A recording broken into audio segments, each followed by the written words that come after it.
ఘనుడగు యేసుని సన్నిధి మహిమ కలిగించును ఇలా ధన్యత నీకు. ఘనుడగు యేసుని సన్నిధి మహిమ కలిగించును ఇలా ధన్యత నీకు. అనుభవించుము నేడే ప్రభు యేసుని సన్నిధి మహిమా, సన్నిధి మహిమా. సన్నిధి మహిమ అను కార్యక్రమాన్ని వీక్షిస్తున్న మీ అందరికీ నా హృదయపూర్వక వందన మరణాతలు. ఇప్పుడు మా తండ్రి గారైన రెవరెండ్ ఎం రాజ్ దయాకర్ గారు దైవవాక్యాన్ని అందించెదరు. మీరందరూ వీక్షించి దైవ దీవెనలు పొందండి. అందరికీ మరణాత. వాక్యం చదువుకుందాం. ఆదికాండము 18వ అధ్యాయము 2-3 వచనములు. అతడు కన్నులెత్తి చూచినప్పుడు 3 మనుషులు అతని ఎదుట నిలవబడి ఉండిరి. అతడు వారిని చూచి గుడారపు వాకిట నుండి వారిని ఎదుర్కొనుటకు పరిగెత్తి నేలమట్టుకు వంగి, ప్రభువా, నీ కటాక్షము నా మీద నున్న ఎడల ఇప్పుడు నీ దాసుని దాటిపోవద్దు. దేవుడు తన పరిశుద్ధ వాక్యం దీవించును గాక. ఆమేన్. ప్రార్థన. మమ్రే గుడారం వద్దనున్న సింధూరవనములో అబ్రహాము ప్రార్థన చేసుకుంటుండగా 3 మనుషుల రూపంలో ప్రభువా మీరు వచ్చి ప్రభువా అబ్రహాము ఎదుటి నిలవబడినప్పుడు దేవా నీ దాసుని దాటిపోవద్దని, నీ కటాక్షముని దాసుని మీద ఉంచమని అబ్రహాము మాట్లాడినప్పుడు ప్రభువా అబ్రహాముతో మాట్లాడిన తండ్రి నాకు నా తండ్రి నరరూపముతో త్రైకుని రీతిగా కనబడి ధైర్యం ఇచ్చినని అబ్రహాము ఎంతగానో ప్రభువా నిన్ను స్తుతించి ఉన్నాడు. తండ్రి, ఈ వాక్య ధ్యానమును ప్రభువా మా దైవజనులు రెవరెండ్ రాజ్ దయాకర్ గారు ప్రభువా ధ్యానించుచుండగా మధురమైన నీ వాక్యమును ప్రభువా అనేక హృదయాలను ప్రభువా తట్టినట్లుగా ప్రభువా పౌలు గారు మాటలు విని ప్రభువా లూదియా ఎట్టి రీతిగా ప్రభువా నీ తట్టు తిరిగి ఉన్నదో తన కుటుంబాన్ని రక్షించుకున్నదో అట్టి రీతిగా ప్రభువా నీ దాసులు చెప్పుచున్న వాక్యము వారు కాదు ప్రభువా మాట్లాడేది ప్రభా మీరే ప్రభువా నా తండ్రి మాట్లాడి ప్రభా ప్రతి ఒక్కరి హృదయమును తట్టి ప్రభా నిన్ను స్తుతించే భాగ్యం దయచేయమని వినుచున్న వారికి వీక్షించుచున్న వారికి ప్రభా అనేకమైన ఆత్మీయ మేలు పొందుటకు కృపతో బలపరిచి ప్రభా ఆత్మీయ మేలులతో వారిని తృప్తిపరచమని ఏ సతి పరిశుద్ధ నామమును బట్టి వినయంగా వేడుకొంచున్నాం పరమ తండ్రి. ఆమేన్. ప్రభునందు ప్రియమైన దేవుని ప్రియ విశ్వాసులారా, సన్నిధి మహిమ అను కార్యక్రమను వీక్షిస్తున్న ప్రియ బిడ్డలకు నా హృదయపూర్వక వందన మరణాతలు. ప్రియ చదవబడినటువంటి వాక్య భాగంలో చూడగలిగితే అబ్రహాం దగ్గరకు దేవుడు దిగి రావటం తెలుస్తూ ఉన్నది. అబ్రహాము గుడారము దగ్గర ప్రార్థన చేసుకునేటప్పుడు దేవుడు 3 వ్యక్తులుగా తండ్రి కుమార పరిశుద్ధాత్ములుగా దిగి రావటం బైబిల్ లేఖనంలో కనబడుతూ ఉన్నది. అబ్రహాము దేవుణ్ణి చేర్చుకొని తన గుడారమునకు తీసుకుని వెళ్ళి ఆతిథ్యమును స్వీకరించమని మంచి విందు భోజనము వడ్డించాడు. ఇప్పుడు మనం గమనించినట్లయితే దేవుడు ఒక కార్యము జరిగించాలంటే భక్తునికి తెలియపరచకుండా ఉండలేడు. అలాగే దేవుడు తన స్నేహితుడు అబ్రహాము మంచి విశ్వాసి, దైవ పిలుపును అందుకున్నవాడు, దైవ వాక్కుకు విధేయత కలిగినవాడు, దైవ భక్తి కలిగినవాడు, దైవాశీర్వాదము పొందినవాడు, దైవజనుని లక్షణములను కలిగినటువంటి వాడు, దైవ ప్రేమ కలిగినవాడు, బలి అర్పించినటువంటి లక్షణములు కలిగినటువంటి అబ్రహాంకి ఒక లోటు కనబడుతూ ఉంది. మానవ జీవితంలో ప్రతి వ్యక్తి జీవితంలో ఒక లోటు అనేది కనబడుతూ ఉంది. ఇక్కడ అబ్రహాము జీవితంలో లోటు ఏమిటి అంటే సంతానం లేకపోవటం. తన దగ్గర ఉన్నటువంటి ఎలియజరే వారసుడు అని నమ్మినటువంటి అబ్రహాం దగ్గరికి నీకు వారసుడు ఎలియాజరు కాదు, నీ గర్భవాసమున పుడతాడు అని 15వ అధ్యాయంలో దేవుడు దర్శన రూపంలో మాట్లాడాడు. దేవుని సన్నిధానంకు వచ్చిన నీవు, దేవుని ధ్యానించినటువంటి నీవు, దేవుని అడిగితే దేవుడు నీకు కనబడతాడు. అటువంటి గొప్ప క్రియను మనం చూడాలి అంటే దేవుని యందు సహవాసంతో, దేవుని యందు భక్తితో మనము దేవుని సహవాసంలో మనం ఉండగలిగి ఉండాలి. అబ్రహాము జీవిత చరిత్రలో గమనించినప్పుడు దేవుడు తత్వ రూపంలో 3 మనుషులుగా వచ్చినప్పుడు వారు అబ్రహాముకి నీ భార్య ఎక్కడ అని అడిగినప్పుడు, అయ్యా ఇదిగో గుడారము ముంగిట ఉన్నది అని చెప్పినప్పుడు దేవుడు మాట్లాడుతాడు అబ్రహాంతో, మీదిడికి ఒక కుమారుడు నీకు అనుగ్రహింపబడును. దానితో సారా నవ్వుతుంది. అయినప్పటికీ ఎలా నవ్వుతివి అని ప్రభు అడిగినప్పుడు నేను నవ్వలేదు అని చెప్పినప్పటికీ ఆమె ఉద్దేశం వేరు, దేవుని ఉద్దేశం వేరు. నీ ఆలోచన వేరు, దేవుని ఆలోచన వేరు. మనం ఒకటి తలిస్తే దేవుని తలంపులు వేరుగా ఉంటాయని దేవుని లేఖనంలో మనకు కనబడుతూ ఉంది. అబ్రహాము ఒక కుమారుడు కలిగాడు. కుమారుడు కలిగిన తరువాత అనేకమైనటువంటి ఇబ్బందులు, సమస్యలు ఎదుర్కొన్నాడు. అతడు పిలుపునందుకున్న తరువాత ఎన్నో కష్టాలు పడ్డాడు. కరువు వచ్చింది. ఐగుప్తు దేశానికి వెళ్ళాడు. అక్కడ భార్యాభర్తలు కలిసి అన్నాచులుగా వెళ్ళారు. దేవుడు వీరి పక్షంగా ఉండి మాట్లాడాడు. అక్కడ ఉన్నటువంటి ఐగుప్తు రాజు దేవుని మాటకు లోబడి వారి ఇరువురిని ఐగుప్తు దేశంలో నుండి కొంత ధనం ఇచ్చి పంపివేశాడు కనాను దేశానికి. దేవుని బిడ్డలు దేవునిలో నడుస్తూ ఉన్నప్పుడు, భక్తిగా జీవిస్తూ ఉన్నప్పుడు దేవుని యొక్క ప్రభావం, దేవుని యొక్క సన్నిధి తోడుగా ఉంటూ వారిని కాపాడుతూ ఉన్నది అని లేఖనములు వివరిస్తూ ఉన్నవి. అబ్రహాము మిక్కిలి ధనవంతుడిగా ఉండటం చూడగలుగుతూ ఉన్నాం.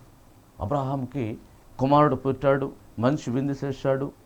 పెరుగుతూ ఉన్న సమయంలో లేక కలిగినటువంటి కుమారుడు అతనితో ఆడుతూ ఉన్నాడు, ఆనందపడుతూ సంతోషిస్తూ ఉన్నాడు. దేవుడు కలుగజేసిన ఏ వ్యాపారమైనా, మనుషులైనా, ఆస్తి అయినా, ధనమైనా నీవు దానిని కేంద్రీకరించినట్లయితే దేవుడు పిలుస్తూ ఉన్నాడు.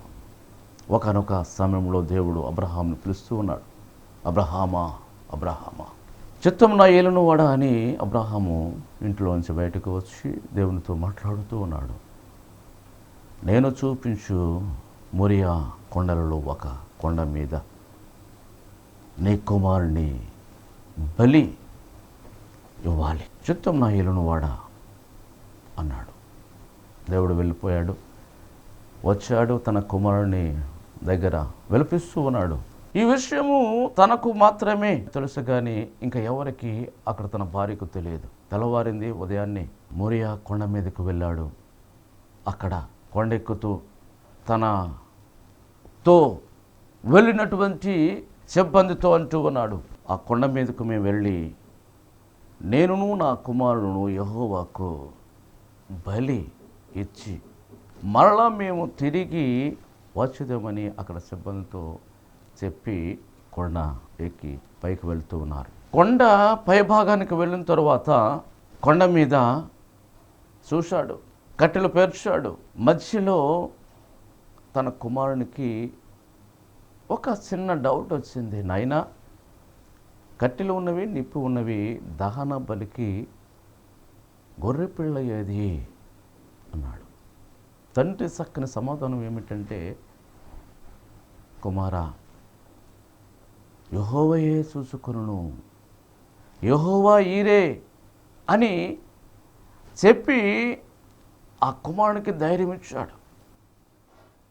మనము దేవునిలో బలముగా ఎదుగుతూ ఉన్నప్పుడు, దేవునితో మనము నడుస్తూ ఉన్నప్పుడు ఇటువంటి విశ్వాసము ప్రతి విశ్వాసకి కావాలి. ఎందుకంటే నమ్ముటని వాళ్ళైతే నమ్మువానికి సమస్తమును సాధ్యమని దేవుని వాక్యం చెబుతుంది. విశ్వాస వీరుడు అబ్రహాం అనగానే విశ్వాసులకు తండ్రి. అటువంటి అబ్రహాం జీవితంలోనే శోధన ఎదురైనప్పుడు అబ్రహాం జీవితంలో కన్నా పెద్ద పెద్ద భక్తుల జీవితంలో శోధన ఎదురైనప్పుడు అటువంటి విశ్వాస సహితమైనటువంటి నమ్మకము కానీ ప్రార్థన కానీ చేయగలిగినప్పుడు ఉన్నప్పుడు నిబ్బర మనసుతో నిరీక్షణతో ఎదురు చూడవలసినటువంటి సమయము ప్రతి విశ్వాసికి కానీ ప్రతి భక్తుల జీవితంలో కానీ మనం చూడగలుగుతూ ఉన్నాం. ఇటువంటి సంఘటన జరుగుతున్నప్పుడు నీవు ఏ విధముగా ఉండగలవు, నువ్వు ఏ విధముగా తట్టుకోగలవు అనేది ప్రశ్న మనం వేసుకున్నప్పుడు అబ్రహాము శిఖరమునకు వెళ్ళినప్పుడు కట్టెలు పేర్చి తన కుమారుని కాళ్ళు చేతులు కట్టి ఆ కట్టెల మీద పరుండి పెట్టాడు. ఒక విధముగా బాధే అయినప్పటికీ అబ్రహాము విశ్వాసం, ఎందుకంటే చివరి వరకు దేవుడు అద్భుతం చేయగలడు. 15వ అధ్యాయంలో బయటకు తీసుకుని వచ్చి నీకు చేతనైతే నక్షత్రమును లెక్క పెట్టు, నీ సంతానమును నక్షత్రముల వలె విస్తరింపజేస్తాను, ఇసుక రేణువుల వలె నీ సంతానమును అభివృద్ధి చేస్తానని వాగ్దానం ఇచ్చినటువంటి దేవుడు ఎటువంటి పరిస్థితుల్లోనైనాను దేవుడు వస్తాడని. ఎప్పుడైతే కత్తి పైకెత్తి బలి వేద్దామా అనుకున్న సమయంలో దేవుడు ఒక దూతను ఉంచాడు. అబ్రహామా అబ్రహామా ఆగు, ఒక్కగానొక కుమారుడు నీవు నాకు ఇవ్వటానికి వెనుతీయలేదు గనుక నీ విశ్వాసాన్ని నీ ధైర్యాన్ని నేను మెచ్చుకుంటాను. ఎదుగో నీ కుమారునికి బదులుగా గొప్పదలో ఉన్న పొట్టేలును తీసుకుని వచ్చి బలియే. ప్రియ విశ్వాసులారా, నీకు ఇటువంటి శోధన ఎదురైనప్పుడు నీవు అనుకున్న ప్రకారంగా దేవుడు నీకు శోధన పెట్టినప్పుడు, పరీక్ష పెట్టినప్పుడు, ఆ పరీక్షను జయించినప్పుడు దేవుడు నువ్వు అనుకున్న ఈవులన్నీ సునాయాసంగా నీకు లభించవచ్చు. ప్రియరా, అబ్రహాం జీవితంలో ఘట్టం ఏంటంటే మొరియా కొండ మీద దేవుడు అబ్రహాం జీవితంలో వచ్చినప్పుడు ఒక గొప్ప అద్భుతం ఏమిటంటే సంతానం లేని కుటుంబానికి ఒక సంతానమును అనుగ్రహించాడు. అదే గొప్ప సంగతి, ఆశ్చర్య కార్యం. అలాగే భక్తుల జీవితంలో అనేకమైన సంఘటనలో దేవుడు కనబడి చెప్పినటువంటి మాటను మనం పరిశీలించినట్లయితే నోహ జీవితంలో కూడా దేవుడు నోహతో మాట్లాడి ఆ జల ప్రళయంలో నుంచి తప్పించి అరారాతు కొండ, మొరియా కొండ దగ్గర అబ్రహాముకు గొప్ప విజయం సాధించాడు. అటువంటి విజయము భక్తుల్లో అనేక మంది జీవితాల్లో కనబడుతూ ఉంది. ఇక్కడ అరారాతు కొండ, ఆ కొండ నుంచి దిగుతూ ఉన్నటువంటి నోవాహు అతని కుటుంబము ఆ కొండ నుంచి దిగటంలో ఎంత ఆహ్లాదకరముగో, ఆ కుటుంబం అంతా రక్షించబడి వాడ ఆ అరారాతు కొండ మీద ఆగినప్పుడు ఆ కొండలో నుంచి ఆ కుటుంబం కానీ జంతువులు కానీ వచ్చినప్పుడు ఎంత ఆహ్లాదకరముగా కనబడుతూ ఉంది. అలాగే గిలాదు కొండ, ఈ గిలాదు కొండ యాకోబు లాబాను ఇంటిలో అతను దాసిగా పనిచేసినప్పుడు లేయా రాహేలు ఇద్దరు కుమార్తెలలో రాహేలును ప్రేమించినప్పుడు అతడు మోసంతో లేయాను వివాహం చేసినప్పుడు అతడు మరలా రాహేలును నాకు కావాలన్నప్పుడు మరొక 7 ఏండ్లు, అలాగా ఇద్దరు కొరకు 7 ఏండ్లు, తన సంపాద్యము కొరకు తన కొలువులో నివసించుటకు 7 ఏండ్లు, అంటే 3 ఏళ్ళు 21 సంవత్సరములు లాబాను ఇంటిలో కొలువు చేశాడు. ఎందుకు కొలువు చేశాడంటే తన కోరుకున్నటువంటి ప్రేమించినటువంటి అమ్మాయి రాహేలు కొరకు. అతను మోసం చేసి ఇచ్చిన కుమార్తె, పెద్ద కుమార్తె లేయా తన పోషణ కొరకు 7 సంవత్సరం 3 ఏళ్ళు 21 సంవత్సరములు కొలువులో ఎండకు ఎండి వానకు తడిసి నేను ఎలా జీవిస్తున్నాను అని చెప్పినప్పుడు ఆ కొండ మీదకు దేవుడు చెప్పాడు, నువ్వు వెంటనే నీవును నీ సంతానమును తీసుకుని, అతడు తన సంతానము ద్వారా గొర్రెల ద్వారా తీసుకుని గిలాదు కొండపై ఉన్నప్పుడు తన మామ అయినటువంటి లాబాను తెలుసుకొని గిలాదు కొండ మీదకు పరుగుని వస్తూ ఉన్నప్పుడు దేవుడు కనబడ్డాడు. ఎదుగో యాకోబు మీద చేయి కానీ ఒంటి మీద ఏది వేసినా నేను ఊరుకాను, నీ కుటుంబం నాశనం చేస్తానని దేవుడు మాట్లాడాడు. ఇప్పుడు మనం గమనించినట్లయితే ఆ కొండ అనేది మనం కనబడుతూ ఉంది. అలాగే హోరేబు కొండ, ఇక్కడ హోరేబు కొండ మీద దేవుడు మోషేకు కనబడ్డాడు ఒక పొదలో. ఎప్పుడైతే మోషేతో పొదలు కనబడినప్పుడు మోషేని నేను ఏర్పాటు చేసుకున్నాను, నాకు ఒక ఆయుధముగా ఉండాలి అని సెలవిచ్చినప్పుడు ఆ పొదలో నుంచి, ఆ మంటల్లో నుంచి మోషేను పిలిచాడు. ఇది పరిశుద్ధ స్థలము, నీ కాళ్ళకున్న చెప్పులు విడువము. పరిశుద్ధ స్థలము, దేవుడు లేఖనములో ఇది పరిశుద్ధ స్థలము, నీ కాళ్ళకున్న చెప్పులు విడువము అని ఖచ్చితంగా చెప్తూ ఉన్నాడు. నువ్వు చేసినా చేయకపోయినా పరిశుద్ధ స్థలమే దేవుని వాక్యము ఎక్కడైతే ఉంటుంది, ఎక్కడ ఇద్దరు లేక ముగ్గురు కలిసిన నామములో ప్రార్థన చేస్తారో అక్కడ నేను ఉన్నానని సెలవిచ్చినటువంటి దేవుడు, ఆ స్థలంతో మోషే జీవితం మారిపోయింది, గొప్ప నాయకుడిగా అయ్యాడు. అలాగే సీనాయి పర్వతం మీద 40 రేయింబవళ్ళు సీనాయి పర్వతం దేవునితో సహవాసం చేసి అతను ప్రకాశవంతమైన రూపము, దేవుని రూపం ధరించుకోగలిగినటువంటి వాడు. ఇవన్నీ మనం చేయగలిగితే దేవునితో మనము కూడా సమానమైనటువంటి లక్షణములు మనకు అబ్బుతూ ఉంటుంటాయి. అలాగే కర్మేలు పర్వతము, ఈ పర్వతం మీద ఏలియా 3.5 సంవత్సరము వర్షించకూడదు అన్నాడు. 3.5 సంవత్సరం వర్షము కురవలేదు. ప్రియవిశ్వాసి, నీవు భక్తిగా జీవించినప్పుడు నువ్వు ఏది అడిగితే దేవుడు అది ఇస్తాడు. నువ్వు ఏది కోరుకుంటే అది దేవుడు నీ కోరికను నెరవేరుస్తాడు. దేవుని లక్షణములో నీవు జీవించినట్లయితే, ఆ కొండ మీద ప్రార్థన చేస్తున్నప్పుడు దాసుని పిలిచి ఆ సముద్రంలోంచి ఒక మేఘము వస్తుంది చూడమంటాడు. 7 సార్లు చూసినా కానీ 7వ మారికి ఒక అరసి అంత మేఘం పైకి రావటం చూస్తాడు. వెంటనే ఆ మేఘం ఆకాశం అంతా విస్తరించి వర్షము కురుస్తుంది. ఈ కర్మేలు పర్వతములో అనేకమైనటువంటి గొప్ప కార్యం ఏమిటంటే, కరువు ఉన్న ప్రాంతాలలో ప్రార్థన రూపములో వర్షము కురిపించటం. 3.5 సంవత్సరములు వర్షింపకూడదని దేవునికి ప్రార్థన చేసినప్పుడు దేవుడు అది చేశాడు. మరలా కర్మేలు పర్వతం మీద ఏలియా చేసినటువంటి ప్రార్థన ప్రేర. అలాగే రూపాంతరపు కొండ, యేసుక్రీస్తు ప్రభువు తన శిష్యులను తీసుకుని వెళ్ళి అక్కడ ప్రార్థన చేసినప్పుడు అతడు రూపాంతరము పొందాడు. అతనే వస్త్రములు తెల్లగా మారిపోయిన సంగతిని మనం గమనిస్తూ ఉండాం. రూపాంతరపు కొండలు, ఈ కొండల గురించి అరారాతు కొండ గురించి మనం చూడగలుగుతూ ఉన్నాం. మోరియా కొండ మీద బలి ఇవ్వటం చూడగలుగుతున్నాం. గిలాదు కొండ మీద యాకోబు తన యొక్క సైన్యముతో దేవుడు ఏ విధముగా కాపాడాడో, ఒక్కొక్కరి జీవితంలో కొండల మీద ఎటువంటి అద్భుత క్రియలు జరిగించాడు. అలాగే హోరేబు కొండ మీద మోషే, సీనాయి పర్వతం మీద కూడా మోషే తన యొక్క జీవితాన్ని కర్మేలు పర్వతం మీద ఏలే ఎటువంటి అద్భుతాలు చేశాడు. అలాగే రూపాంతరపు కొండ, యేసుక్రీస్తు ప్రభువారు గొప్ప అద్భుతాలు చేయటానికి దేవుని యొక్క ప్రభావం కలిగి ఉన్నాడు. ప్రియరా, దేవుడు బయలుపరిచినటువంటి నాయకుడు ఒకడున్నాడు.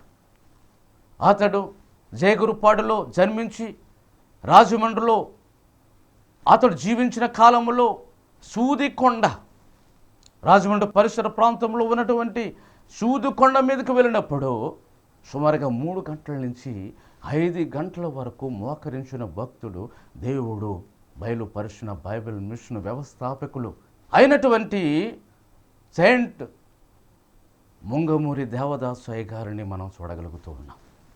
అతని జీవిత చరిత్రలో మనం చూడగలిగితే మనం రోజంతా మనం చెప్పిన తరగనటువంటి గొప్ప సంగతులు మనకు కనబడుతూ ఉన్నవి.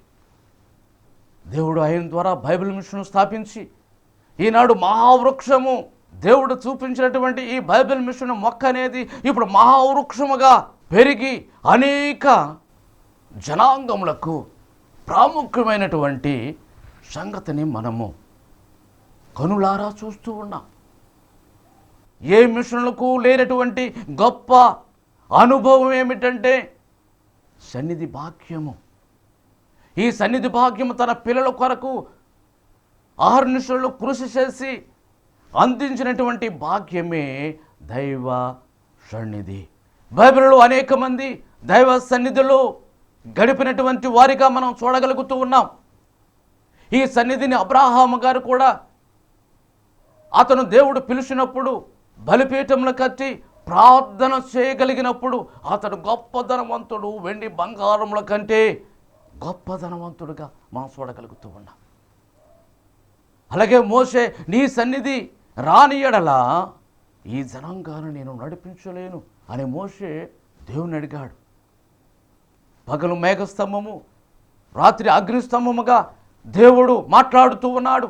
అలాగే యెహోషువ యోర్దాను నదిని దాటించడానికి ఆ మందసం అనే పలకలు సన్నిధిని అతను ముందు 6 లేవి వంశస్థులను, వెనక వైపుని 6 లేవి వంశస్థులను మందసమును మోయిస్తూ ఉన్నప్పుడు యాజకుల అరికాలో నీటిని తాకినప్పుడు రాశిగా మారినటువంటి సంగతులు యెహోషువ గ్రంథంలో 4వ అధ్యాయంలో మొదటి నుంచి కనబడుతుంది. జ్ఞాపకార్థపు రాళ్ళు. ఇవి ఎందుకంటే పూర్వం భక్తుల యొద్ద దేవుడు చేసినటువంటి గొప్ప ఆశ్చర్య కార్యమని తర్వాత వచ్చే జనానికి సూచన. అలాగే భక్తుల జీవితంలో దైవ సన్నిధి కలిగి ఉన్నారు. అలాగే మేడగదులు, గనురాలైనటువంటి స్త్రీ మేడగది మీద ఒక సన్నిధి గది వేసి ఒక దేవాలయంలాగా కట్టి, ఒక గది కట్టి ఆ గదిలో దీపస్తంభమును, కుర్చీలు, మంచము, కుర్చీలు, పీట, దీపము చూడగలుగుతున్నాం. అంటే పై అంతస్తు దానియేలుకు శ్రమ వచ్చినప్పుడు పై అంతస్తుకు వెళ్ళి యెరూషలేము వైపు తలుపులు తీసి ప్రార్థన చేశాడు. సింహపు బోనులో వేస్తాం ప్రార్థన చేస్తే మేడ గదిలోకి వెళ్ళి ప్రార్థన చేసినప్పుడు వెంటనే దైవ ప్రార్థన అంగీకరించినటువంటి దేవుడు సింహపు బోనులను పటాపంచులో చేసినట్లుగా చూడగలుగుతున్నాం. అలాగే ఏలియా ఒక సారేపతి విధవరాలు ఇంటిలో కోమలో ఉన్నటువంటి తన కుమార్తెను బ్రతికించడానికి, దైవజనుడా నా పాపము నాకు గుర్తు చేయటానికి వచ్చావా? అవును, ఎస్. పాపం వల్ల వచ్చు జీవితము మరణం. నీ జీవితంలో ఏ పాపం ఉంటే అది మరణమే, కానీ జీవము లేనటువంటి వాటిగా కనబడుతున్నాం. వెంటనే తన కుమారుని చేతిలో తీసుకుని మేడగదిలోకి వెళ్ళి ముమ్మారుగా పారజాసుకొని అక్కడ ఆ కుమారుని బ్రతికించాడు. అలాగే గనురాలైన స్త్రీ, ఆ కుటుంబంలో ఒక సంతానం లేనప్పుడు ఎలీషా ద్వారా ఒక సంతానమును దేవుడు దయచేసి చనిపోయే పరిస్థితుల్లో ఆమె మేడ మీద కట్టిన గదిలో దైవజనుడు పరుండన మంచం మీద పరుండు పెట్టి, శ్రమ వచ్చినప్పుడు, నువ్వు భక్తిగా ఉన్నప్పుడు శ్రమ వస్తుంది, నువ్వు తట్టుకోగలిగితే శ్రమను జయించగలుగుతూ ఉంటుంటావు. ఇదే అబ్రాహాము జీవితంలో గొప్ప విశ్వాసం. ప్రేరా, నీ జీవితంలో, నా జీవితంలో ఎవరు విశ్వాస సహితముగా ఉంటారో, విశ్వాస సహితమైన ప్రార్థన రోగిని స్వస్థపరుస్తుంది అన్నట్లుగా దేవుడు లేఖనములో వివరించినట్లుగా అనేక సంగతులను మనము చూడగలుగుతూ వింటున్న నీ జీవితంలో, మీ కుటుంబంలో, ఈ వర్తమానం వింటున్న నీ కుటుంబంలో కానీ, నీ వ్యక్తి జీవితంలో కానీ, నీ కుమార్తె కుమారుడు జీవితంలో కానీ ఎటువంటి సమస్యలు వచ్చినప్పుడు నీవు ఏర్పాటు చేసినటువంటి ఒక గదిలో మోకరించి ప్రార్థన చేసినట్లయితే ఆ ప్రార్థన దేవుడు ఆలకించేవాడిగా ఉన్నాడు. దేవుడు నీతో మాట్లాడితే ఉన్నాడు. అటువంటి దేవుడు నీతో మాట్లాడే సమయం వచ్చినప్పుడు దేవుడు నీ కుటుంబంలో గొప్ప అద్భుతమును చేయటానికి అబ్రహాం జీవితంలో సంతానం లేకుండా దేవుడే దిగివచ్చి, దేవుడే అబ్రహాం దగ్గరికి వచ్చి ఒక అద్భుతమును చేసినట్లుగా నీ జీవితంలో కూడా దేవుడు గొప్ప కార్యము జరిగిస్తాడు. అటువంటి గొప్ప దీవెన ఆశీర్వాదాలు దేవుడు నీకు దయచేయును గాక. ప్రార్థన చేసుకుందాం. కళ్ళు మూసుకోండి, ప్రార్థన చేసుకుందాం. మహోన్నతుడా, కృప కలిగిన మా పరమ తండ్రి, వందనాలు, స్తోత్రాలు. ఈ సమయంలో నీవు మాకు అందించినటువంటి గొప్ప వర్తమానము కొరకు వందనాలు నైనా. ఈ వర్తమానం ద్వారా వినుచున్న నీ ప్రియ విశ్వాసులు జీవితాలలో ఎటువంటి శోధన వేదన ఉన్నప్పటికీ నీ పరిశుద్ధాత్మ ద్వారా వారి హృదయాలు తెరవజేయండి. వారి హృదయంలో ఎటువంటి కలంకము లేకుండా నీ ఆత్మ సహాయమును దయచేసి ఎటువంటి అయినా రోగులున్నా, బలహీనులున్నా నీ పరిశుద్ధాత్మతో తట్టి వారిని లేపండి. ఏలియా చేసిన ప్రార్థన, ఎలీషా చేసిన ప్రార్థన ఏ విధముగా జరిగించుతూ వారి కుటుంబంలో అటువంటి ధన్యతను దయచేయమని ప్రార్థిస్తున్నా. ఇదిగో ప్రభు, ఈ కార్యక్రమమునకు స్పాన్సర్స్గా ఉన్నటువంటి ప్రియ బిడ్డలను, నేను ఆదరిస్తున్న బిడ్డలను, పోషిస్తున్న బిడ్డలను, వారి కుటుంబంలో నేను ప్రార్థన చేస్తూ ఉన్నాం. అనేక బిడ్డల కొరకు, సహకరించిన బిడ్డల కొరకు, వినుసున్న బిడ్డల కొరకు నాయన ప్రార్థన విజ్ఞాపనలతో నీవు ఆలకించేవాడు ఉన్నావు గనుక అటువంటి బిడ్డల కొరకు ప్రార్థించి బిడ్డల కొరకు వారి దివ్య ఆశీర్వాదం వారికి దయచేయమని యేసయ్య అతి పరిశుద్ధ నామములో బ్రతుములాడి వినయముగా వేడుకొనుచున్నాము తండ్రి. ఆమేన్. తండ్రి, కుమార పరిశుద్ధాత్మను సహవాసము వినుచున్న బిడ్డలకును, స్పాన్సర్ చేస్తున్న ప్రతి వాళ్ళకును వారు తోడుగా ఉండి సంరక్షించును గాక. ఆమేన్. మరణాత.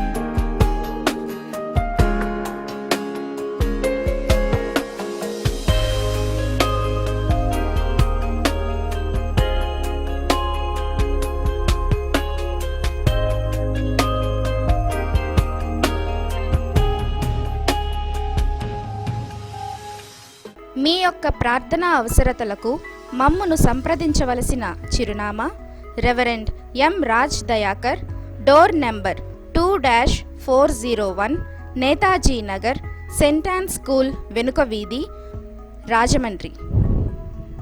మమ్మును సంప్రదించవలసిన ఫోన్ నంబర్లు 9885177752 మరియు 9491291754.